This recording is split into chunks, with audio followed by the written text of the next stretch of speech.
Brought to you by V-Guard. परमपूज्य doctor Babasaheb Ambedkar, Hindu हृदय सम्राट, शिवसेना प्रमुख माननीय बाळासाहेब ठाकरे, धर्मवीर आनंद दिघे साहेब यांच्या पवित्र स्मृतीस वंदन करून आजच्या या कार्यक्रमाकरता, आजची महायुतीच्या बैठकीकरता उमेदवार जाहीर झाल्यानंतर ही आपली पहिली पदाधिकारी कार्यकर्त्यांची बैठक आहे आणि याकरता आपल्याला मार्गदर्शन करण्याकरता उपस्थित माननीय मुख्यमंत्री एकनाथ शिंदे साहेब। भाइयों बहनों, उनके राज में पावर रहे अनस्टेबल और हम रखे सब स्मूथ और स्टेबल। हमारा नेता कैसा हो जो स्टेबल पावर दे वैसा हो। अब की बार V-Guard AC स्टेबलाइजर का चमत्कार। आणि ज्यांच्या नेतृत्वाखाली या ठाणे लोकसभा निवडणूक लढली जाणार आहे असे महायुतीचे सर्व मान्यवर पदाधिकारी आणि ज्या कार्यकर्त्यांच्या जीवावरती माझ्यासारख्या रस्त्यावरील कार्यकर्त्याला एक लोकसभेची उमेदवारी माननीय मुख्यमंत्री एकनाथ शिंदे, देवेंद्र फडणवीस साहेब, अजित दादा आणि महायुतीच्या सर्व नेत्यांनी जाहीर केली, त्या समोर बसलेले सर्व कार्यकर्ते बंधू आणि भगिनींनो, उनका बैकअप सिर्फ कल तक और हमारा चांद तक। हमारा नेता कैसा हो जो नॉन स्टॉप बैकअप दे वैसा हो। अब की बार V-Guard इन्वर्टर बैटरी का चमत्कार। मी काही आज आपल्या समोर भाषण करण्यासाठी आलेलो नाहीये, मी तुम्हाला विनंती करायला आलेलो आहे की आपल्या नेत्यांनी माझ्यावरती ही लोकसभेचे उमेदवार म्हणून जबाबदारी दिलेली आहे। ही जबाबदारी तुमच्या जीवावरती मला पेलायची आहे। ही जी नौका किनारी जी लागणार आहे ते आपल्या पाठिंब्यावर आणि आपल्या मेहनतीवरती, तर आणि तरच ही नौका किनाऱ्यावरती येणार आहे। त्यामुळे आपल्याला एक हात जोडून विनंती करतो की तुमच्या समोर झेंडे लावणारा, फ्लेक्स लावणारा, याच हॉलमध्ये यापूर्वी झालेल्या सर्व सभांमध्ये कार्यक्रमाचं नियोजन करणारा, हार कोणाला द्यायचे, तुरे कोणाला द्यायचे, कोणाचं भाषण करायचं, गर्दी रिकाम्या खुर्च्या आहेत त्या कशा भरायच्या, लोकांना बसायला जागा नाही, महिला आल्यात त्या खुर्च्या कशा पाठीमागून खुर्च्या घेऊन घ्यायच्या, पदाधिकाऱ्यांचा मान सन्मान राखायचा, तोच नरेश मस्के आज माननीय मुख्यमंत्र्यांच्या शेजारी या ठिकाणी पहिल्यांदा बसलेला तुम्ही बघितला असेल। आणि ती संधी केवळ मला तुमच्यासारख्या कार्यकर्त्या आणि पदाधिकाऱ्यांच्या जीवावर मला मिळालेली आहे आणि असा मी कायम राहील। मी या ठिकाणी आपल्या समोर सगळ्यांसमोर शपथ होतो। साहेब, तुम्हाला माहित आहे की मी महापौर असताना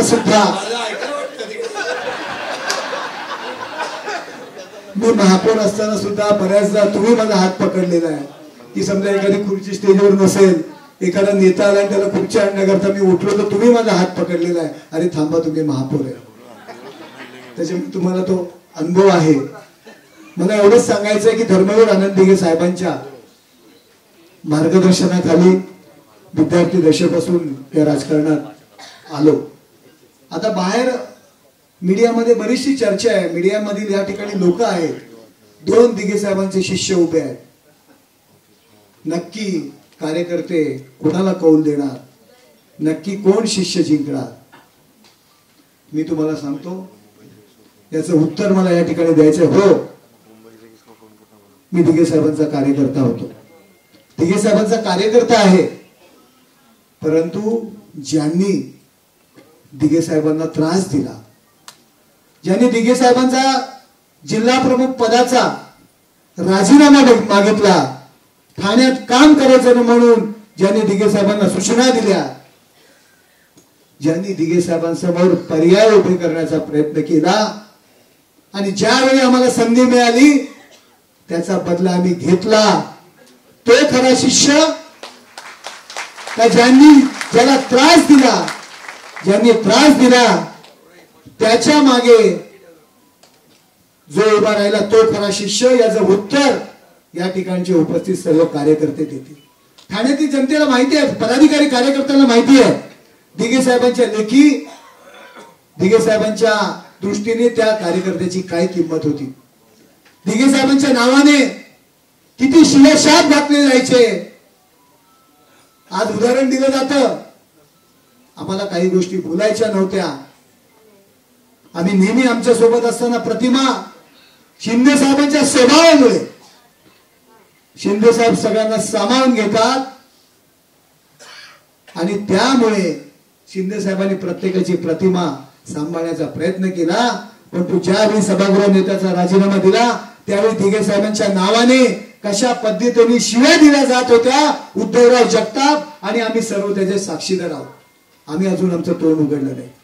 जर दिघे साहेबांचा शिष्य असता, केवळ दिघे शिंदे साहेबांचा हा जो स्वभाव आहे आणि शिंदे साहेबांना आम्ही सांगत होतो, साहेब तुमच्या स्वभावाचा हा माणूस फायदा घेतोय, हा आपला नाही, हा दिघे साहेबांचा झाला नाही तो तुमचा काय होणार, हा प्रश्न माझा नेहमी असायचा. शिंदे साहेब मला नेहमी म्हणायचे तुम्ही जास्त बोलता, तुम्ही जास्त बोलता. परंतु साहेब आम्ही त्या माणसा, आणि मी तर साहेब त्या माणसाला जास्त ओळखलेला आहे. त्या माणसाला भाषण कसं करायचं, कॅमेऱ्याकडे कसं बघायचं, या नरेश मस्केनी शिकवलेलं आहे. नरेश मस्के जेव्हा सेकंड शिपला असायचा 11 वाजता मला कंपनीवर न्यायला तो माणूस यायचा. माझ्या आनंदनगर मध्ये सेकंड शिप वरून यायचो. रात्री 12 वाजता सुद्धा माझ्या त्या ओपन स्टेज वरती माझी वाट बघत बसलेला हा माणूस असायचा. त्यामुळे मी तुम्हाला नेहमी सांगायचो, साहेब तुम्ही याच्यावर विश्वास ठेवू नका. पण आमचा साहेब म्हणजे हरिश्चंद्र, कोणी काही करो, अरे आपले जाऊ द्या, आपण त्यांना जवळ ठेवू, आपलं आहे रे, कुठे जाणार. हा साहेबांच्या स्वभावाचा फायदा त्यांनी घेतला. असो, अरे शिष्य हा कसला आला शिष्य, गुरुची परंपरा कायम ठेवायची असते. गुरु शिष्य परंपरा या हिंदू धर्मात, या हिंदुस्थानामध्ये त्या गुरु शिष्य परंपरेला फार मोठं महत्व आहे. आपण गुरुपौर्णिमा साजर करतो, गुरुचे उत्सव साजर करतो, कशासाठी, गुरुची परंपरा कायम ठेवण्याकरता. का गुरुला पर्याय म्हणून आपण उभे करतो. सांगा एक तरी उदाहरण, भारतीय संस्कृतीमध्ये एक तरी उदाहरण सांगा की गुरुची परंपरा आहे, गुरुचे उत्सव आहे, त्याला आपण पर्याय म्हणून उत्सव म्हणून उभे करू शकतो. दिघे साहेबांनी सुरू केलेले मग दहीहंडी उत्सव असेल, नवरात्र उत्सव असेल, ते विषय, ती परंपरा, ती संस्कृती एकनाथ शिंदे यांनी कायम ठेवली. परंतु या माणसाने स्वतःचं नाव व्हावं, स्वतःला वेगळी प्रसिद्धी निर्माण व्हावी म्हणून त्या उत्सवाला एक पर्याय म्हणून त्याच उत्सवाच्या जागेपासून एक 500 मीटरवर वेगळे स्वतःचे उत्सव सुरू केले. ह्याची काय योग्यता आहे दिघे साहेबांना गुरु म्हणून घेण्याची. आजही दिघे साहेबांची हंडी, त्या ठिकाणी शिंदे साहेब म्हणतात दिघे साहेबांची हंडी ठाण्याची हंडी आणि मानाची हंडी. शिंदे साहेबांनी ते उत्सव कायम ठेवले, पण शिंदे साहेबांची हंडी कधी बॅनर पोस्टरवर लावलं म्हटलं गेलं नाही. परंतु यांचं काय, राजन विचाराची हंडी कुठे, तर त्याच तेंबी नाक्यापासून 500 मीटरच्या अंतरावर. यांना शिष्य म्हणण्याचा अधिकार नाहीये. शिंदे साहेबांच्या, दिघे साहेबांनी जे जे उत्सव सुरू केले, ज्या ज्या परंपरा होत्या, जे जे कार्यक्रम होते, ते शिंदे साहेबांनी सुरू ठेवले. मी आजही जाहीरपणे या ठिकाणी आरोप करतो, आणि जर खोटं असेल आणि खरोखर दिघे साहेबांना आपण मानत असाल, मी त्या विरोधकाला, दिघे साहेब गेल्यानंतर दिघे साहेबांच्या नावाने आम्ही ट्रस्ट उभा केला होता, आणि धर्मवीर आनंद दिघे ट्रस्ट म्हणून. आणि दिघे साहेबांचा पहिला स्मृती दिन आम्ही एक चांगल्या पद्धतीने कार्यक्रम करून सादर करणार होतो. उद्धव ठाकरे यांना आम्ही निमंत्रण दिलं होतं, परंतु मातोश्रीवरनं आदेश येऊन तो कार्यक्रम आम्हाला रद्द करायला लावला. राजन विचारेने हे सत्य आहे की असत्य आहे हे जाहीर करावं. खरा जर तू शिष्य असशील तर तुम्ही सांगावं की आदेश आला होता की नाही. आज डॉक्टर काशीनाथ घाणेकर नाट्यगृह आहे. काशीनाथ घाणेकर हे फार मोठे कलाकार होते, दिग्दर्शक होते, परंतु शिंदे साहेब, नरेश म्हस्के या सगळ्यांचं म्हणणं होतं की धर्मवीर आनंद दिघे साहेबांचं नाव आपण त्या नाट्यगृहाला देऊया. कारण रोज त्या नाट्यगृहामध्ये रोज ऍक्टिव्हिटी सुरू होणार आहेत. रोजचं 3-3, 4-4 शो. एक दिघे साहेबांचं नाव पुढे कंटिन्यू राहावं लोकांच्या तोंडी सातत्याने. अरे आज कुठल्या नाटकाला चाललोय, कुठे चाललोय, तर डॉक्टर काशीनाथ घाणेकर नाट्यगृहात चाललोय. आमचं सगळं ठरलं.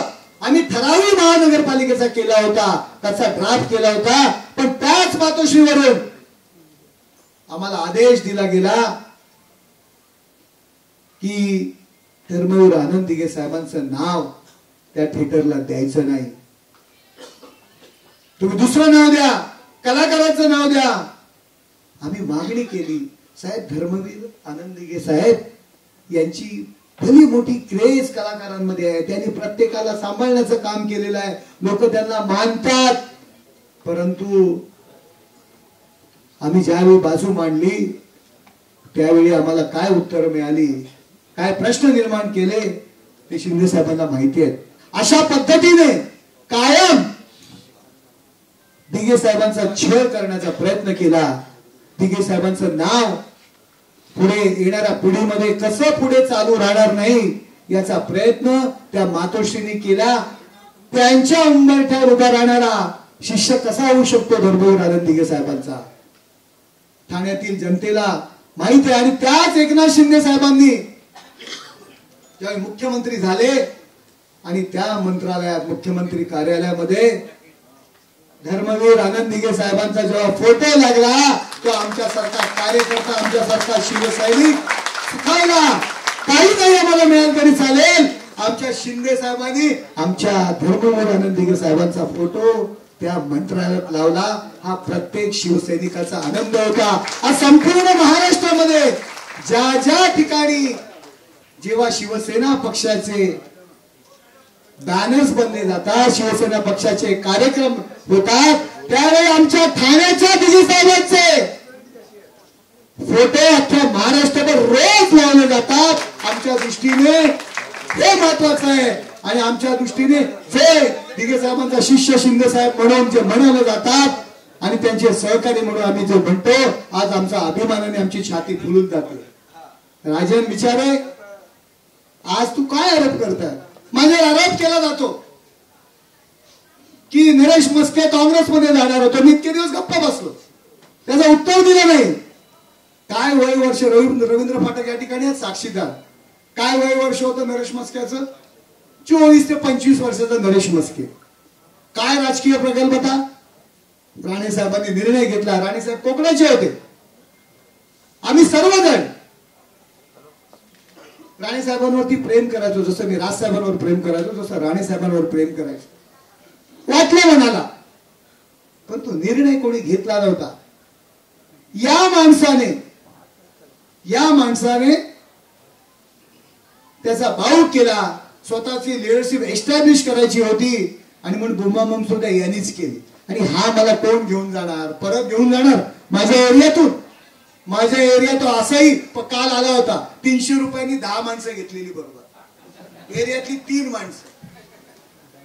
हा काय माझ्या एरियात आम्हाला बरोबर घेऊन जाणार? आणि हेही सांगतो त्याचा एक दुसरा साथीदार जितेंद्र आव्हाड. ठाण्यामध्ये त्याची काय त्याची इमेज आहे तुम्हाला सगळ्याला माहित आहे. ठाण्याचं राजकारण जितेंद्र आव्हाडच्या सल्ल्यावर करणार. जो जितेंद्र आव्हाड धर्मवीर आनंद दिघे साहेबांच्या नावाने बोट मोडतो. मी सोडवलं ताड्यातून. अरे जितेंद्र आव्हाड, तुला पॅन घालता येत नव्हती, तू तिथे येऊन बसत होता, तुला त्या जमीन घोटाळ्यातून दिघे साहेबांनी बाहेर काढला आणि तू ताड्यातून त्यांना सोडवलं. शिवसेना प्रमुख माननीय बाळासाहेब ठाकरे यांचे पुतळे जाळले त्यांनी, त्यांच्या प्रतिमेला काळं फासलं. तो या राजनीतीचा सल्लागार. तर त्यांनी एक कबूल केलं कालच्या भाषणामध्ये की शरद पवार साहेबांनी उद्धव ठाकरे यांना फोन केला की नरेश म्हस्के यांना काँग्रेसमध्ये जाऊ देऊ नका. वय वर्ष 25. जेव्हा शरद पवार साहेब नरेश म्हस्केसाठी फोन करत असतील तर 25व्या वर्षीय नरेश म्हस्केची काय व्हॅल्यू आहे? आता तर वय वर्ष 53. तू मान्य केलं 25व्या वर्षी पण शरद पवारांना माझ्यासाठी फोन करायला लागत होते. पण जितेंद्र आव्हाडला मी हेही सांगतो, ज्या दिवशी सुभाष भाऊंनी राजीनामा दिला त्या दिवशी तू मला भेटायला आला होता. अजितदादांनी मला फोन केला. त्यांच्या फोनवरनं राज्यपाल नियुक्त आमदार करतो, तू आमच्या राष्ट्रवादीत ये. त्या जितेंद्रनी हे सांगायला विसरला की अजितदादांना जाहीरपणे सांगितलं, साहेब मी शिवसैनिक आहे, मी न फुटणारा शिवसैनिक आहे. तुमच्यासारखे राज्यपाल नियुक्त आमदार बिमदार मला काही गरज नाही. मी शिवसेना कदापि सोडणार नाही. त्याला साथीदार, त्याला पुरावा नजीब मुल्ला होता. आणि ज्या दिवशी जितेंद्र आव्हाड सांगतो नरेश म्हस्केला मी घरी घेऊन गेलो शनिवार विश्रांतीला, तो जितेंद्र आव्हाड उद्धव ठाकरे साहेबांनी मला फोन केला, त्याला मी भेटायला गेलो. केवळ माझ्यासोबत नजीब मुल्ला माझा मित्र होता म्हणून. तू कोण आला तुझ्यासाठी तुझ्या बरोबर जायला? अशा पद्धतीने चुकीच्या बातम्या पसरवण्याचं काम करतायत. परंतु माझ्या या कार्यकर्त्यांवर विश्वास आहे. या कार्यकर्त्यांना संघटनेचं काम करण्याकरता, संघटनेचे कार्यक्रम यशस्वी करण्याकरता हा नरेश म्हस्के दिवसातनं 4-4 वेळा फोन करतो. या कार्यकर्त्याला माहिती आहे संघटनेबद्दल मला काय तळमळ आहे ती. त्यामुळे तुझ्यासारख्या फालतू माणसाने माझ्यावरती आरोप करून काही फरक पडणार नाही. तुम्हाला मी एवढंच सांगतो की या पिलावळींना जागीच चिरडून टाकण्याची ही वेळ आता आलेली आहे. ठाण्यासारख्या लोकसभा मतदारसंघामध्ये अशा माणसांचे हस्तक्षेप थांबवण्याकरता आपण प्रचंड मेहनत करायला पाहिजे. तुम्ही ती करताय. लोकांपर्यंत आपल्याला पोहोचायला पाहिजे. आपल्याला इलेक्शनच्या सर्व टेक्निक्स माहिती आहेत.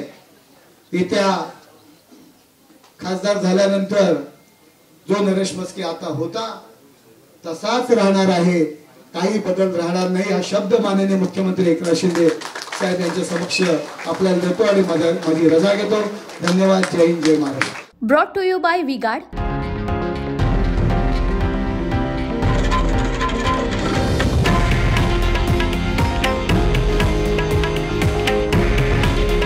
हे आहे देशातील नंबर 1 न्यूज नेटवर्क आणि आपण पाहत आहात TV9 मराठी.